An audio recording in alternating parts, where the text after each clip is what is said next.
ನಾನು ಇದನ್ನು ಹಾಡು ಕೇಳಿ ಇನ್ಸ್ಪೈರ್ ಮಾಡಿಕೊಂಡು ಕ್ಲಾಸಿಕಲ್ ಮ್ಯೂಸಿಕ್ ಕಲಿಬೇಕಂತ ಹೇಳಿ ಈ ಹಾಡುಗಳೆಲ್ಲ ನಮಗೆ ಪ್ರೇರಣೆ ಆಗಿದೆ. ಅದು ಏನು ಯಾವ ಥರ ರಾಗ ಸಂಯೋಜನೆ ಹಾಕ್ತಾರೆ ನನಗೆ ಆಶ್ಚರ್ಯ ಆಗಿಬಿಡುತ್ತೆ. ಏನು ಹೇಗೆ ಹೊಸ ಹೊಸ ಥರ ಟ್ಯೂನ್ಸ್ ತರ್ತಾರೆ. ನೀವು ನೋಡಿ ವಿಶೇಷವಾಗಿ ನಾನು ರಾಜ್ಕುಮಾರ್ ಅಭಿಮಾನಿ ತುಂಬ. ಅದರಲ್ಲಿ ಅಂದರೆ ರಾಜ್ಕುಮಾರ್ ಅಭಿಮಾನಿ ಯಾರು ಇಲ್ಲ ಅಂತ ಹೇಳಬೇಕು, ಆ ಥರ ಇದೆ. ಅವರ ಪರ್ಸನಾಲಿಟಿನೇ ಆ ಥರ, ಅವರ ಕಲೆನೇ ಆ ಥರ.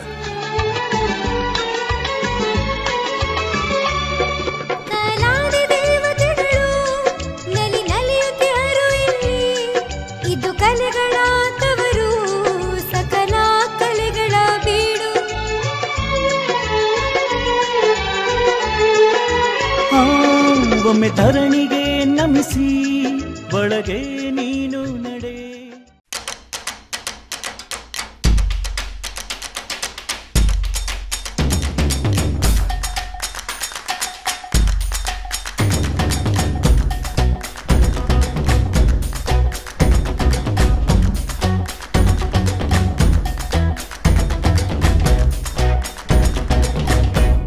ಈ ಸಮಯ ಆನಂದಮಯ.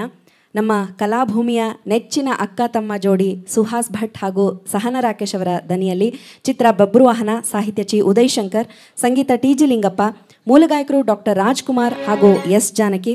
ನಮ್ಮೆಲ್ಲರ ಸಂತಸದ ಚಪ್ಪಾಳೆಗಳ ಮೂಲಕ ವೇದಿಕೆಯಲ್ಲಿ ಇನ್ನೀಗ ಸುಹಾಸ್ ಭಟ್ ಹಾಗೂ ಸಹನಾ ರಾಕೇಶ್.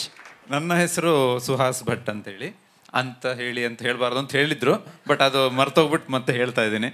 ನಾನು ಬರ್ತಾ ಇರೋದು ಈ ಬೆಂಗಳೂರು ಸೌತಲ್ಲಿ ಕನಕಪುರ ರೋಡ್ ಅಂತಿದೆ ನೋಡಿ, ಅಲ್ಲಿ ಮುಂದೆ ಹೋದಾಗ ಅಲ್ಲೊಂದು ಮೆಟ್ರೋ ಸ್ಟೇಷನ್ ಸಿಗುತ್ತೆ, ಕೋಣನ್ಕುಂಟೆ ಅಂತ. ಅದ್ರ ಪಕ್ಕದಲ್ಲಿ ಒಂದು ಅಪಾರ್ಟ್ಮೆಂಟ್ ಇದೆ, ಅಲ್ಲಿಂದ ಬರ್ತಾ ಇದ್ದೀನಿ. ಓಕೆ, ಸೊ ಅಪಾರ್ಟ್ಮೆಂಟ್ ಹೆಸರು ಪ್ರೆಸ್ಟೀಜ್ ಫಾಲ್ಕನ್ ಸಿಟಿ ಅಂತ. ನಾನು ವೃತ್ತಿಯಲ್ಲಿ ಸಾಫ್ಟ್ವೇರ್ ಇಂಜಿನಿಯರ್. ಕನ್ನಡದಲ್ಲಿ ಮರ್ತೋಯ್ತು ಏನು ಹೇಳ್ತಾರೆ ಅಂತ ಹೇಳ್ಬಿಟ್ಟು ಕ್ಷಮಿಸಿ. ಶುಭೋದಯ, ನಾನು ಸಹನಾ ರಾಕೇಶ್, ಕತ್ರಿಗುಪ್ಪೆಯಿಂದ ಬರ್ತಾ ಇದ್ದೇನೆ. ಇವತ್ತು ನಾವು ಹಾಡ್ತಾ ಇರೋ ಹಾಡು ಅರ್ಪಿತಾ ಅವ್ರು ಹೇಳಿದಾಗೆ ಈ ಸಮಯ ಆನಂದಮಯ ಅಂತ ಹೇಳ್ಬಿಟ್ಟು. ಆದರೆ ಇದು ನಮ್ಮ ಕಲಾಭೂಮಿಯ ಆಧಾರ ಸ್ತಂಭ ಅಂತಲೇ ಕರೆಯಲ್ಪಡುವ ಅಥವಾ ಆಪತ್ರಕ್ಷಕ ಅಂತೇನೋ ಹೇಳ್ತಾರೆ, ಅದಾಗಿರುವ ನಮ್ಮ ನವೋದಯ ನಾಗರಾಜ್ ಸರ್ ಅವರ ಕೋರಿಕೆಯ ಮೇರೆಗೆ ಅಥವಾ ಅವರ ಒಂದು ಸಜೆಷನ್ ಮೇರೆಗೆ, ಒಂದು ಅಪೇಕ್ಷೆ ಮೇರೆಗೆ ನಾವು ಹಾಡ್ತಾ ಇದ್ದೇವೆ. ಅವರು ತುಂಬ ಕಷ್ಟದ ಹಾಡು ಅಂಥೇಳಿ ನಮಗೆ ಎಚ್ಚರಿಕೆ ಕೊಟ್ಟಿದ್ದಾರೆ. ನಾವು ಆದಷ್ಟು ನ್ಯಾಯ ಒದಗಿಸ್ಲಿಕ್ಕೆ ಪ್ರಯತ್ನ ಪಡ್ತೇವೆ.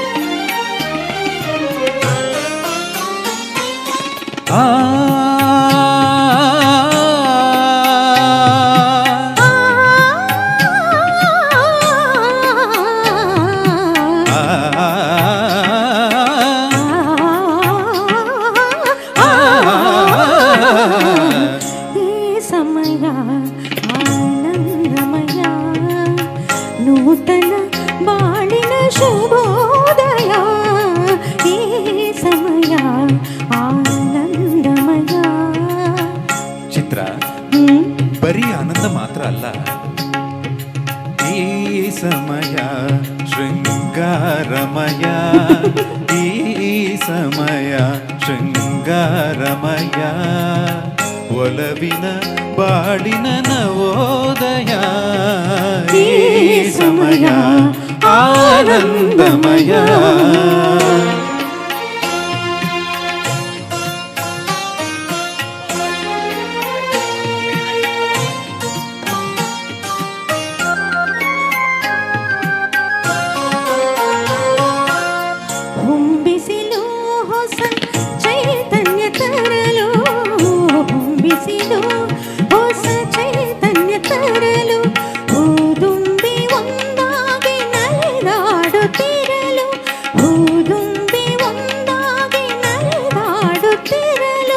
ನಿನ್ನಾಸೆ ಅತಿಯಾಗಿ ಪಳಿಸಾರಿ ಬರಲು,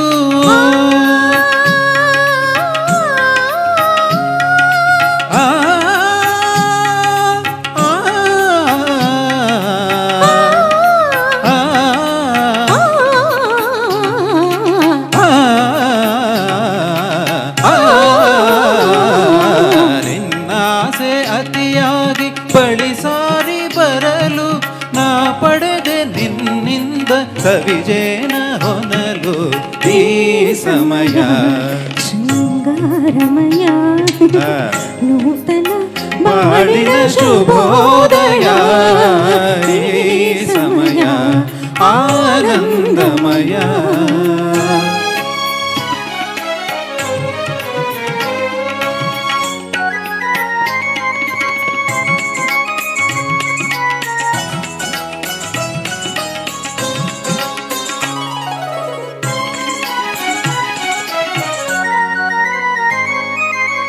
ಬೆಳ್ಳಿಯ ತೆರೆಯ ಹರಡಿದೆ ಹಿಮವು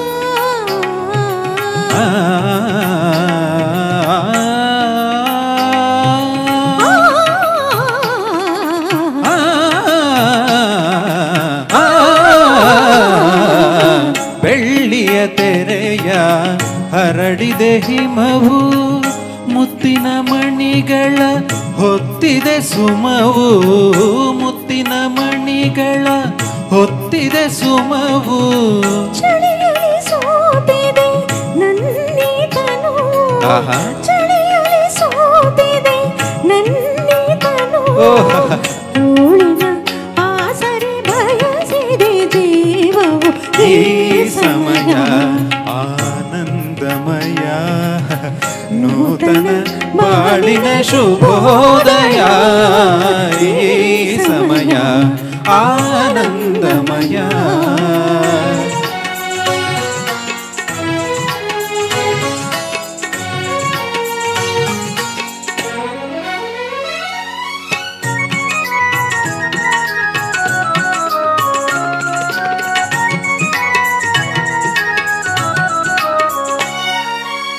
ನಿನ್ನೆ ಒಲವಿಗೆ ಅರಳಲು ಓಡಲು ನಿನ್ನೆ ಒಲವಿಗೆ ಅರಳಲು ಓಡಲು ನಾಳಿನ ಭಾಗ್ಯಕ್ಕೆ ಕಾದಿದೆ ಮಡಿಲು ನಾಳಿನ ಭಾಗ್ಯಕ್ಕೆ ಕಾದಿದೆ ಮಡಿಲು ಬೆರೆತ ಜೀವಕ್ಕೆ ಹರಕೆಯ ತರಲು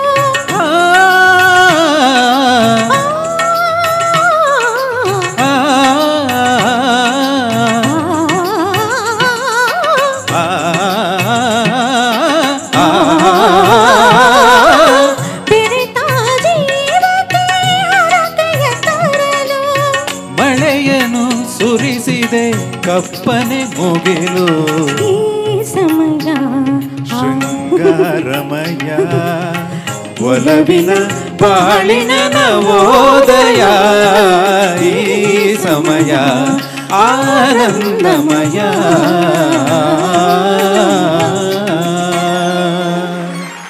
ಥ್ಯಾಂಕ್ ಯು. ಈ ಹಾಡನ್ನು ಇವರಿಬ್ಬರಿಗೆ ನಾನು ಏನು ಸಜೆಸ್ಟ್ ಮಾಡಿದ್ದಕ್ಕೆ 2 ಕಾರಣ ಇದೆ. ಈ ಹಾಡು ಕೇಳಿ ಮನೋರಂಜನೆ ಮಾಡೋಷ್ಟು ಹಾಡೋದಕ್ಕೆ ಸುಲಭ ಇಲ್ಲ. ಆ ಆಲಾಪಗಳನ್ನ ಕರೆಕ್ಟಾಗಿ ತೊಗೊಳ್ಳೋದು, ಅದು ನಿಲ್ಲಿಸಿದ ತಕ್ಷಣವೇ ಹಾಡು ಶುರು, ಇದೆಲ್ಲ ನಾನು ಗಮನಿಸಿದೆ. ಆದರೆ ಈ ಹಾಡನ್ನು ಯಾರಿಗೆ ಕೊಡಬೇಕು ಅಂತ ನಾನು ಯೋಚನೆ ಮಾಡಿಕೊಂಡಾಗ ಈ ಥರ ಪ್ರತಿಭಾವಂತರಿಗಲ್ಲದೆ ಬೇರೆ ಯಾರಿಗೂ ಕೊಡೋಕ್ಕೆ ಅವಕಾಶ ಇರಲಿಲ್ಲ. ನಾನು ಹಾಗೆ ಆಯ್ಕೆ ಮಾಡಿದ್ದೆ ಈ ಸಹೋದರ ಸಹೋದರಿಯರನ್ನ. ನನ್ನ ಕಡೆಯಿಂದ 100ಕ್ಕೆ 100 ಮಾರ್ಕ್ಸ್ ಇದಕ್ಕೆ, ಈ ಹಾಡಿಗೆ 100ಕ್ಕೆ 100. ಖಂಡಿತ ಈ ಪ್ರಾಮಾಣಿಕ ಪ್ರಯತ್ನ ಇದು ಬರುತ್ತೆ ಅಂತ ನಾನು ಆಲೋಚನೆ ಮಾಡಿದ್ದೆ, ಅದೇ ಥರ ಬಂದಿದೆ. ಎರಡನೇದು ಏನಕ್ಕೆ ನಾನು ಈ ಹಾಡನ್ನು ಕೊಟ್ಟಿದ್ದೆ ಅಂದರೆ, ಒಂದು ಸಣ್ಣ ಸ್ವಾರ್ಥ. ನಮ್ಮ ಬಡಾವಣೆಯ ಹೆಸರು ನವೋದಯ ನಗರ. ಸೊ ಹಾಗಾಗಿ ನವೋದಯ ನಾಗರಾಜ್ ಅಂತ ನೀವು ಅಂತಿರ್ಬೋದು. ನೀವು ಅನ್ಕೊಂಬಿಟ್ಟಿದ್ದೀರ ಬಿರುದೇನೋ ಬಂದಿರಬೇಕು ಇವರಿಗೆಲ್ಲ ಕನ್ನಡ ಸಾಹಿತ್ಯ ಪರಿಷತ್ನಲ್ಲಿ ಅಂತ. ಯಾವ ಬಿರುದೇನಿಲ್ಲ, ನನ್ನ ಏರಿಯಾದ ಹೆಸರು. ಆದರೆ ಅಣ್ಣವರ ಬಾಯಲ್ಲಿ ಆ ಹಾಡಿನಲ್ಲಿ ಒಂದು ಸಲ ನವೋದಯ ಅಂತ ಬರುತ್ತೆ. ಆ ಅಣ್ಣವರ ಬಾಯಲ್ಲಿ ನವೋದಯ ಅಂತ ಬರ್ತಾ ಇರೋದ್ರಿಂದ ಈ ಹಾಡನ್ನ ನಾನು ಆಯ್ಕೆ ಮಾಡಿದ್ದು. ಅದು ನನ್ನ ಸ್ವಾರ್ಥಕ್ಕೆ. 2 ಕಾರಣದಿಂದ ಈ ಹಾಡನ್ನು ನಾನು ನಿಮಗೆ ಕೊಟ್ಟಿದ್ದು. ಅಭಿನಂದನೆಗಳು ಇಬ್ಬರಿಗೂ. ಸರ್, ನವೋದಯ ಅನ್ನೋದು ನಿಮಗೆ ಬಿರುದು ಕೊಟ್ಟಿಲ್ಲ, ಆದರೆ ಬರೇ ನಾಗರಾಜ್ ಅಂದರೆ ಯಾರಿಗೂ ಗೊತ್ತಾಗಲ್ಲ. ರೇಡಿಯೋ ಸ್ಟೇಷನ್ನಲ್ಲಾಗಲಿ ಎಲ್ಲಾಗಲಿ ನಿಮ್ಮ ಹೆಸರುಗಳನ್ನ ಬರೇ ನಾಗರಾಜ್ ಅಂದರೆ ಗೊತ್ತಲ್ಲ, ನವೋದಯ ನಾಗರಾಜ್ ಅಂದರೆ ಯಾರು ಬೇಕಾದ್ರೂ ನೀವು ಅಂತ ಹೇಳ್ತಾರೆ. ಹಾಗಾಗಿ ಅದು ಒಂಥರ ತಮಗೆ ಬಿರುದು ಇದ್ದಂಗೆ ಸರ್. ಅದು ಇವರು ಆ್ಯಕ್ಚುಲಿ ತುಂಬ ಫೇಮಸ್ ಸರ್. ಇವರು ಅಂದರೆ ಇವರಿಗೆ ಗೊತ್ತಿರಲಿಕ್ಕಿಲ್ಲ. ಬೇರೆ ಬೇರೆ ಯಾರೇ ಆಕಾಶವಾಣಿ ಕೇಳಲಿ ಅವರಿಗೆಲ್ಲರಿಗೂ ಇವರು ಚಿರಪರಿಚಿತರು. ಆ್ಯಕ್ಚುಲಿ ಆಕಾಶವಾಣಿ ಕೇಳೋರಿಗೆ ನವೋದಯ ನಾಗರಾಜ್ ಅಂತ ಹೇಳಿದ ತಕ್ಷಣ ಅವರಿಗೆ ಫ್ಲ್ಯಾಶ್ ಆಗಿಬಿಡುತ್ತೆ ಯಾರು ಅಂತ ಹೇಳ್ಬಿಟ್ಟು, ಅಷ್ಟು ಒಂದು ಪ್ರಸಿದ್ಧರು. ನಮಗೆ ಈ ಹಾಡನ್ನು ಹಾಡಲಿಕ್ಕೆ ಅವಕಾಶ ಮಾಡಿಕೊಟ್ಟಕ್ಕೆ ನಿಮಗೆ ತುಂಬ ಥ್ಯಾಂಕ್ಸ್ ಸರ್. ಮತ್ತು ಇವರಿಗೆ ಅರವಿಂದ್ ಸರ್ ಮತ್ತೆ ಕಲಾಭೂಮಿ ವೇದಿಕೆಗೆ ನಮ್ದು ಧನ್ಯವಾದಗಳು, ಕೃತಜ್ಞತೆಗಳು ಇದ್ದೇ ಇದೆ. ಹೌದು. ಆದರೂ ನಮ್ಮಂಥ ಪಾಮರರಿಗೆ ಈ ಹಾಡನ್ನು ಕೊಟ್ಟಿದ್ದಕ್ಕೆ ತಮಗೆ ತುಂಬ ಹೃದಯದ ಕೃತಜ್ಞತೆಗಳು. ಎಂದಿನಂತೆ ಸಹನಾ ರಾಕೇಶ್ ಹಾಗೂ ಸುಹಾಸ್ ಭಟ್ ಅವರ ಗಾಯನ ಅತ್ಯದ್ಭುತವಾಗೇ ಇತ್ತು. ಮತ್ತೊಮ್ಮೆ ಅವರಿಗೆ ಜೋರಾದ ಚಪ್ಪಾಳೆಯ ಧನ್ಯವಾದಗಳು. ಅವರು ವೇದಿಕೆ ಮೇಲೆ ಹಾಡೋದೇ ಒಂದು ಚಾರ್ಮ್ ಒಂಥರ. ಅವರಿಬ್ಬರು ನೋಡೋದು, ಅವ್ರು ಹಾಡು ಕೇಳೋದು ನಿಜವಾಗ್ಲೂ ಆನಂದದಾಯಕವಾದದ್ದೇ.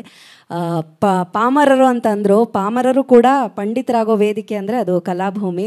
ಇಲ್ಲಿ ಎಂಥ ಪಾಮರರು ಕೂಡ ಪಂಡಿತರಾಗಬಲ್ಲರು, ಅಂಥ ಟ್ರೈನಿಂಗ್ ಸಿಗುತ್ತೆ, ಅಂಥ ಇನ್ಸ್ಪಿರೇಷನ್ ಸಿಗುತ್ತೆ, ಅಂಥ ಬಳಗ ಇದೆ. ಕಲಾಭೂಮಿ ವೇದಿಕೆಯಲ್ಲಿ ಈ ಹಾಡನ್ನು ಸೊಗಸಾಗಿ ಪ್ರಸ್ತುತಪಡಿಸಿದಂಥ ಸುಹಾಸ್ ಭಟ್ ಹಾಗೂ ಸಹನಾ ರಾಕೇಶ್ಗೆ ಮತ್ತೊಮ್ಮೆ ಜೋರಾದ ಚಪ್ಪಾಳೆಯ ಧನ್ಯವಾದಗಳು.